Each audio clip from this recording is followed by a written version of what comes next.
10 kesalahan saudara muslim ini saat bahas ajaran Kristen. Yesus mati di salib menebus dosa manusia. Sebelumnya, mari kita simak penjelasan ngawur dari saudara kita muslim berikut ini. Banyak saudara kita dari kalangan Kristen yang tidak sadar kasus Brigadir J yang dibunuh dan difitnah telah terjadi tembak-menembak, padahal Brigadir J tidak menembak, dan ceritanya direkayasa oleh oknum yang jahat, seolah-olah Brigadir J lah yang salah. Ternyata hal ini sama persis yang dialami oleh Nabi Yesus yang dibunuh dan difitnah oleh oknum penguasa yang jahat pada zamannya, dan merekayasa ceritanya bahwa Yesus dibunuh dan disalib untuk menebus dosa manusia.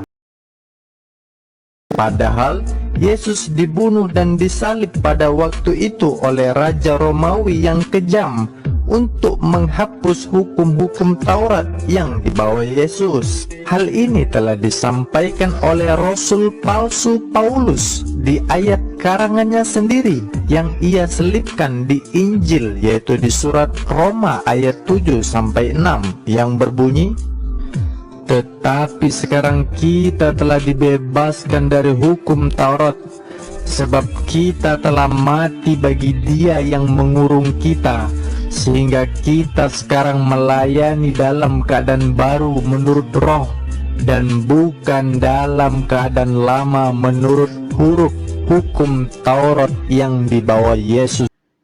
Baik Bapak Ibu Saudara, tadi kita sudah menyimak dan mendengarkan penjelasan super ngawur dari salah seorang saudara kita muslim yang begitu getol, gigih, dan bersemangat membahas atau mengulas ajaran-ajaran dalam kekristenan. Tetapi apa yang beliau simpulkan adalah sesuatu yang ngawur, salah, menyimpang, dan tidak seperti yang diyakini, dimengerti, serta dipahami oleh orang-orang Kristen. Pertama, orang Kristen mana yang tidak sadar bahwa kasus Brigadir J yang dibunuh dan difitnah telah terjadi tembak-menembak? Saya pikir tidak ada orang Kristen yang meyakini bahwa kematian Brigadir Joshua oleh karena peristiwa tembak-menembak. Hasil keputusan vonis sudah jelas, Brigadir Joshua tidak ada menembak, tetapi dia ditembak oleh Barada Richard Eliezer oleh perintah FS. Dalam hal ini kesimpulan Anda ngawur, hanya membuat sebuah peristiwa sebagai sarana atau jembatan untuk menyalahkan orang-orang Kristen. 2. Ada kesalahan yang kedua di sini, di mana beliau berkata, sama persis seperti yang dialami oleh Nabi Yesus, yang secara umum dimengerti, dipahami oleh orang-orang Kristen. Tentunya bersumber atau bertitik tolak dari data fakta Alkitab, bukan sebutan Nabi Yesus, tetapi Tuhan Yesus. Memang orang Kristen tidak bisa memungkiri salah satu gelar atau sebutan bagi Yesus adalah Nabi, tetapi bukan sebatas Nabi atau bukan hanya Nabi. Bagi orang Kristen, Yesus itu memiliki gelar, jabatan, dan sebutan yang begitu banyak.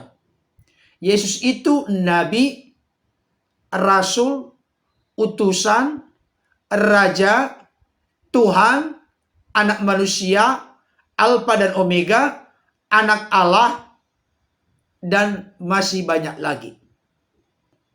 Jadi ketika beliau berkata dan membuat penekanan Nabi Yesus, Saya mau katakan engkau salah mengerti doktrin ajaran Kristen. Karena bagi orang Kristen, sesuai dengan fakta dan data Alkitab, Yesus itu bukan sekedar atau bukan hanya nabi, tetapi Yesus itu adalah Tuhan dan Juru Selamat. Yang dibunuh dan difitnah oleh oknum penguasa yang jahat pada zamannya. Saya mau kasih tahu, yang memutuskan akhirnya Yesus disalibkan adalah penguasa Roma.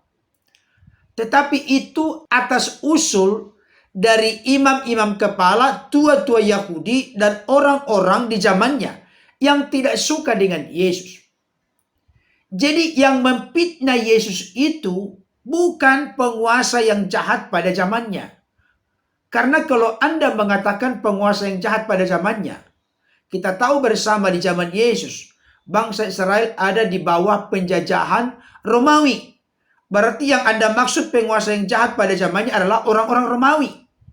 Yang memfitnah Yesus sehingga pada akhirnya diajukan untuk dibunuh dengan cara disalib adalah imam-imam kepala, tua-tua Yahudi, pemimpin-pemimpin agama Yahudi.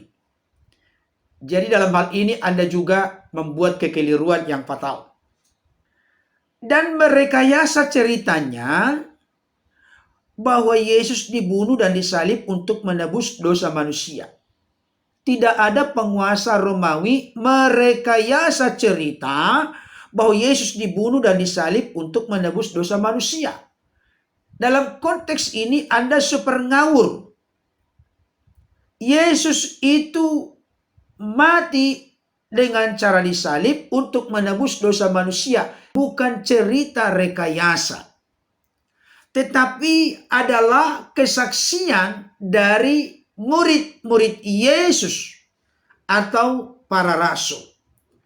Salah seorang dari murid Yesus yang bernama Matius jelas berkata di dalam Matius 20 ayat 28 dikatakan begini.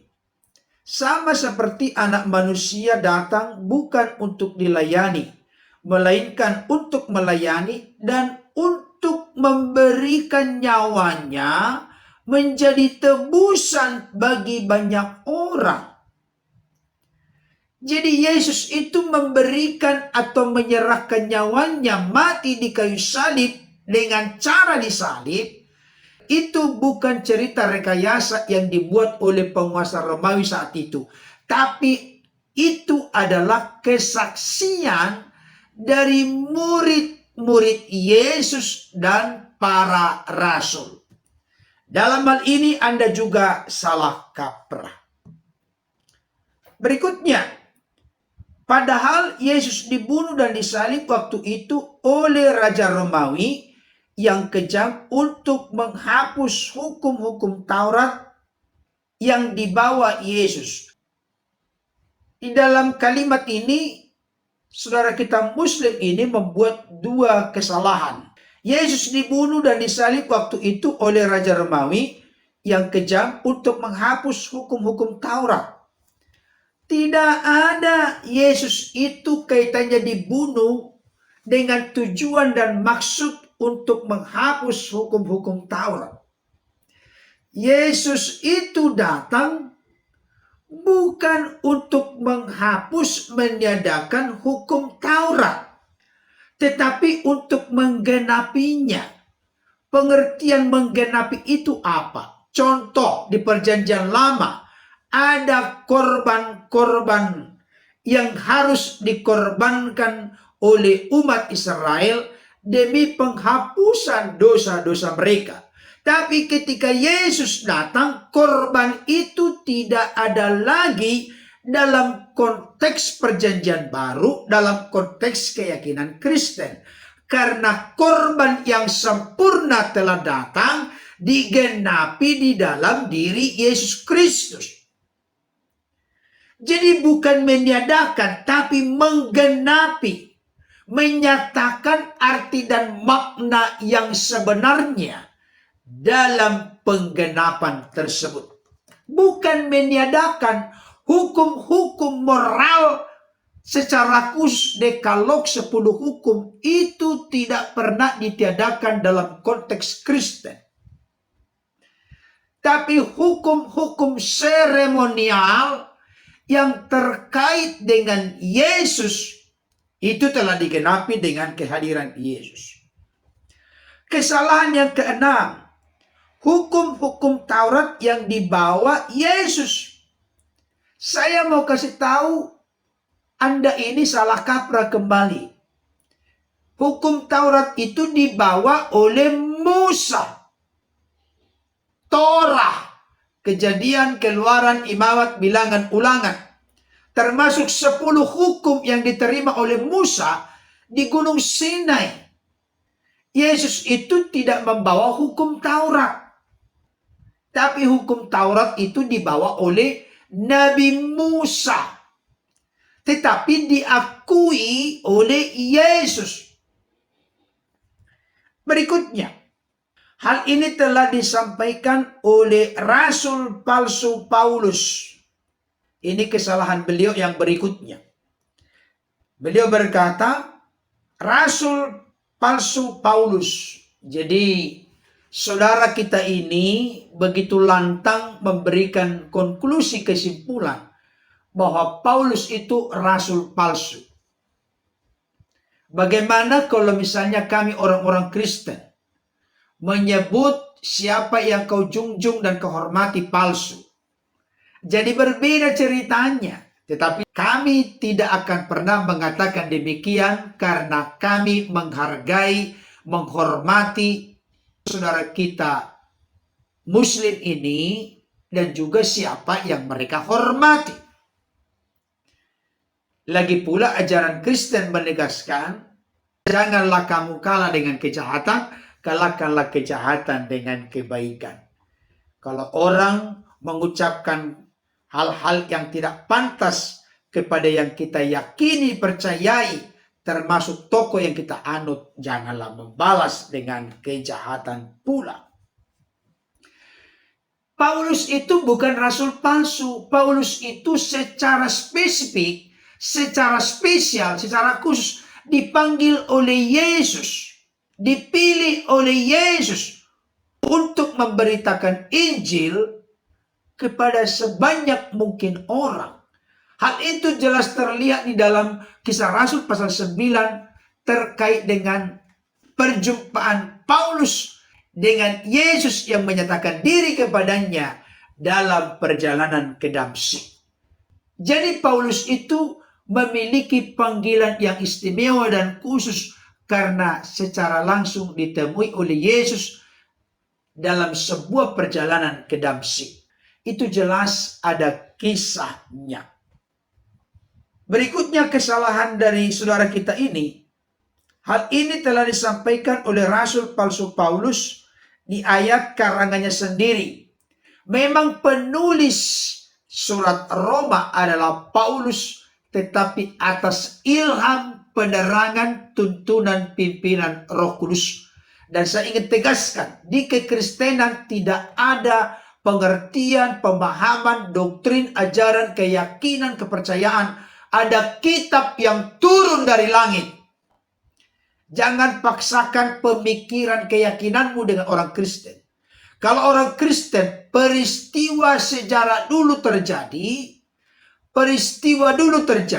baru hal itu oleh ilham Roh Kudus dituliskan oleh para penulis Alkitab.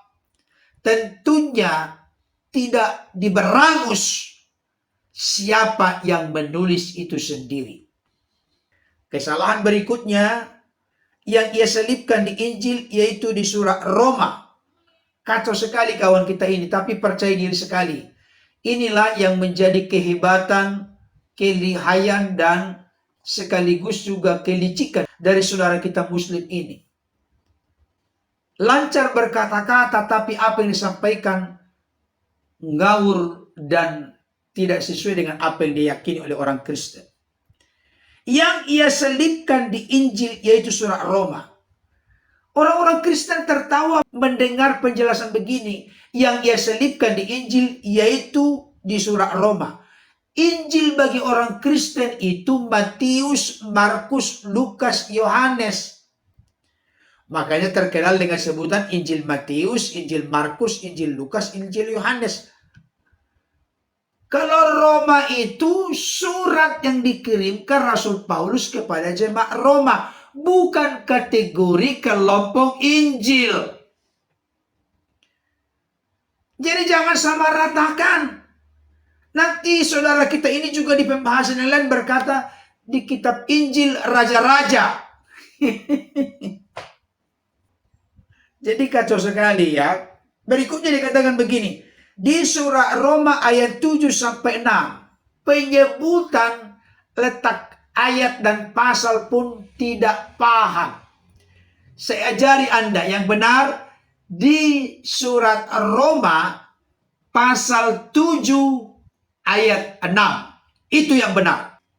Jadi bukan di surat Roma ayat 7-6. Kacau lagi. Jadi memang terlalu pede saudara kita Muslim ini. Tapi dia ngawur dalam penyebutan letak pasal dan ayat pun sudah tidak benar. Kita baca dulu Roma 7 ayat 6. Tetapi sekarang kita telah dibebaskan dari hukum Taurat sebab kita telah mati bagi dia yang mengurung kita, sehingga kita sekarang melayani dalam keadaan baru menurut roh dan bukan dalam keadaan lama menurut huruf hukum Taurat. Dia tambahkan yang dibawa Yesus. Jadi saudara kita ini ngawur menambah-nambahkan isi ayat. Berarti dia ini lebih hebat dari Rasul Paulus.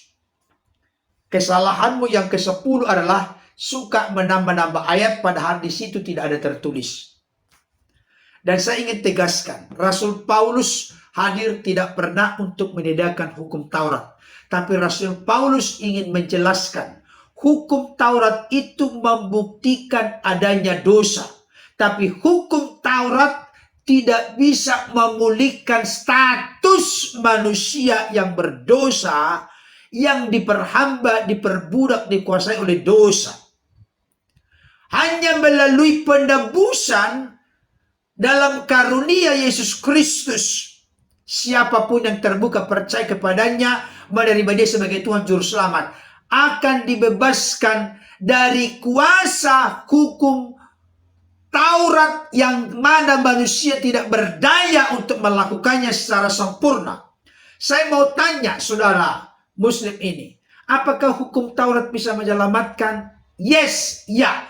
Tetapi harus dilakukan dengan sempurna. Tidak boleh bercacat, bernoda, bercela. Harus utuh, lengkap, sempurna. Tapi realita kenyataannya, karena manusia telah jatuh ke dalam dosa, manusia mustahil melakukan hukum Taurat dengan sempurna. Itu sebabnya keselamatan itu bukan karena berbuat baik, melakukan syariat, hukum, aturan, amal saleh, perbuatan baik. Tapi karena kasih karunia Allah yang telah nyata di dalam Kristus Yesus, yang rela lahir di kandang domba, mati di kayu salib, dikuburkan pada hari ketiga, bangkit dari antara orang mati, menampakkan diri 40 hari setelah kebangkitannya dari antara orang mati. Setelah itu dia naik ke sorga, menyediakan tempat bagi saudara dan saya yang terbuka percaya menerima dia sebagai Tuhan dan Juru Selamat. Kiranya ulasan ini dapat menjadi berkat bagi kita. Amin.